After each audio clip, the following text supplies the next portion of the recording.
Assalamualaikum warahmatullahi wabarakatuh. Perkenalkan, nama saya Alia Hasyifah, NIM 200205054 dari Prodi S1 Farmasi kelas 12. Berikut saya akan menjelaskan tentang pengertian dan ciri-ciri virus.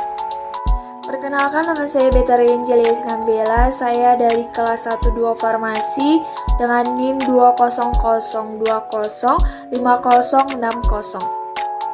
Nama saya Putri Danuman Gaul, NIM saya 200205090.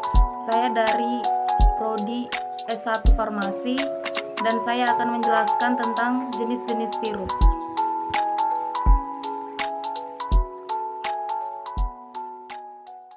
Virus adalah partikel non-seluler yang tersusun atas materi genetik dan protein yang dapat menginvasi sel hidup dan bisa jadi sumber penyebab dan penularan penyakit. Ciri-ciri virus berdasarkan bentuknya. Yang pertama bulat, contohnya virus influenza dan virus AIDS.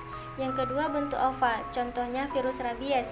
Yang ketiga bentuk batang, contohnya virus mozaik tembakau. Yang keempat bentuk polyhedris, contohnya adenovirus.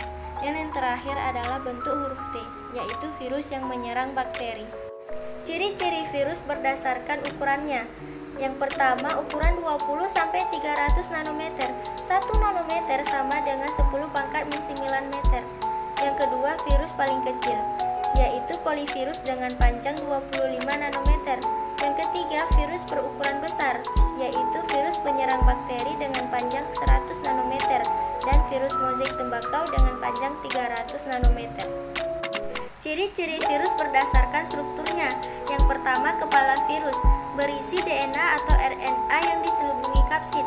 Yang kedua, kapsid, yaitu selubung berupa protein yang terdiri dari bagian-bagian yang disebut kapsomer dan pemberi bentuk tubuh virus. Yang ketiga, virion, yaitu partikel virus yang terbungkus protein. Dan yang terakhir adalah ekor virus, yaitu alat penancap ke tubuh. Saya akan menjelaskan tentang gejala virus dan cara penanganannya.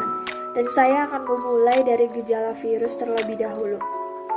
Berbagai jenis penyakit yang disebabkan oleh virus diantaranya cacar, flu, campak, gondong, rubella, cacar air, hepatitis, herpes, polio, ebola, demam hanta, infeksi HIV, dan AIDS. Dan yang terakhir adalah SARS.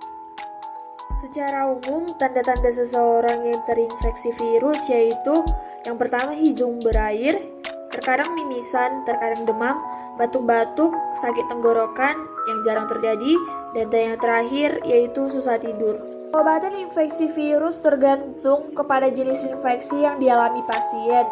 Beberapa infeksi virus seperti infeksi virus pada sistem pernapasan dan sistem pencernaan umumnya tidak perlu ditangani karena gejala akan hilang dengan sendirinya.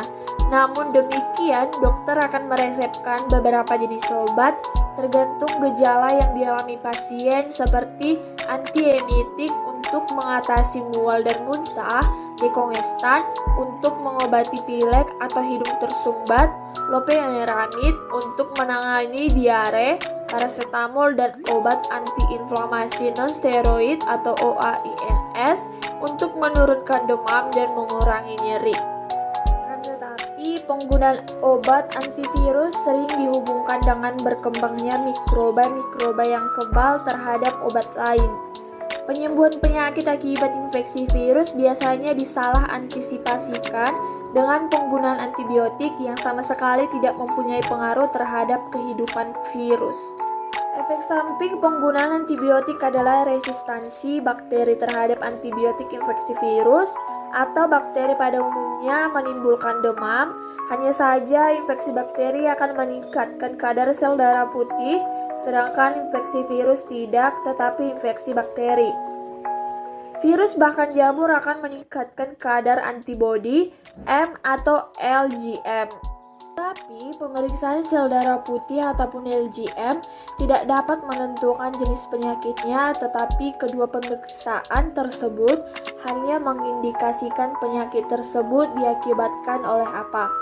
karena infeksi virus tidak dapat diobati dengan antibiotik dan pada umumnya infeksi virus hanya akan sembuh dengan sendirinya atau sering disebut virus self-limiting life dengan istirahat penuh di ranjang jika perlu dan gizi yang cukup kecuali HIV di mana untuk diagnosis awal diperlukan pemeriksaan CD4. Jenis-jenis virus. Yang pertama, virus HIV. Virus HIV yaitu virus yang dapat memperlemah kekebalan tubuh manusia. Virus ini dapat menyebar yaitu dengan adanya kontak fisik dengan si penderita HIV, seperti menggunakan jarum suntik bekas dari si penderita HIV. Yang kedua, menggunakan alat pembuatan tato. Yang ketiga, melakukan hubungan seksual yang tidak sehat. Dan jika virus HIV ini semakin berkembang, maka akan menimbulkan penyakit AIDS. Yang kedua, virus Ebola. Virus Ebola merupakan virus yang dapat mematikan bagi manusia. Virus ini dapat menyebabkan demam, diare, hingga pendarahan. Virus ini juga dapat menyebar, yaitu melalui kontak dengan benda-benda yang telah terkontaminasi dengan cairan si penderita virus Ebola ini. Dan sampai sekarang virus Ebola ini belum dapat ditemukan apa pengobatannya, sama halnya dengan virus HIV. Yang ketiga, virus corona paramyxovirus, yaitu virus yang menyerang sistem pernafasan. Virus ini juga dapat menyebar, yaitu ketika manusia menghirup udara yang sudah terkena virus ini. Dan virus berbahaya ini lebih cepat menular dibandingkan virus Ebola dan virus HIV. Yang keempat, virus dengue. Virus dengue ini virus yang dapat menyebabkan penyakit demam berdarah dengue yang ditularkan oleh nyamuk jenis Aedes aegypti. Dan untuk mencegah terjadinya virus dengue ini harus menjaga kebersihan di sekitar kita. Yang kelima, virus herpes simplex, yaitu virus yang dapat menimbulkan penyakit menular seksual baik pria maupun wanita sehingga menyebabkan luka melepuh di area organ intim. Virus ini dapat menyebar dengan adanya hubungan seksual dengan si penderita virus herpes simplex ini, dan wanita yang hamil akan menularkannya kepada bayinya. Yang keenam, virus poliomyelitis. Virus poliomyelitis adalah virus yang menyebabkan lemahnya otot hingga kelumpuhan pada kaki. Gejala virus ini seperti demam, nyeri sendi, nyeri otot, dan lainnya. Virus ini juga dapat menyebar yaitu melalui kontak antar manusia, seperti kotoran atau feses yang sudah terkontaminasi virus. Yang ketujuh, virus rabies. Virus rabies yaitu virus yang dapat menyerang sistem saraf pusat manusia atau otak sehingga menimbulkan hidrofobia. Virus ini dapat menular kepada manusia yaitu melalui gigitan hewan berdarah panas yang sudah terjangkit virus rabies ini, seperti gigitan anjing, kera, dan kelelawar. Yang kedelapan, virus influenza, yaitu virus yang menyerang hewan unggas seperti ayam dan burung. Dan hal berbahayanya yaitu virus ini dapat menular kepada manusia.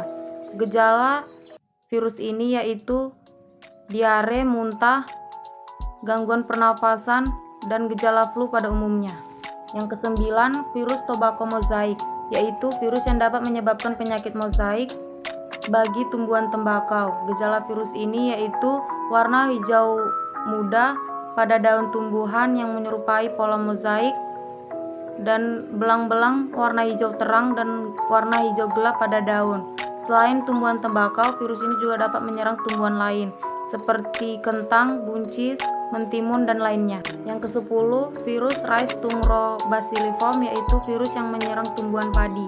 Gejala virus ini yaitu kerdilnya tumbuhan padi dan warna merah sampai orange bahkan kuning pada tumbuhan padi, sehingga menyebabkan kurangnya hasil panen padi.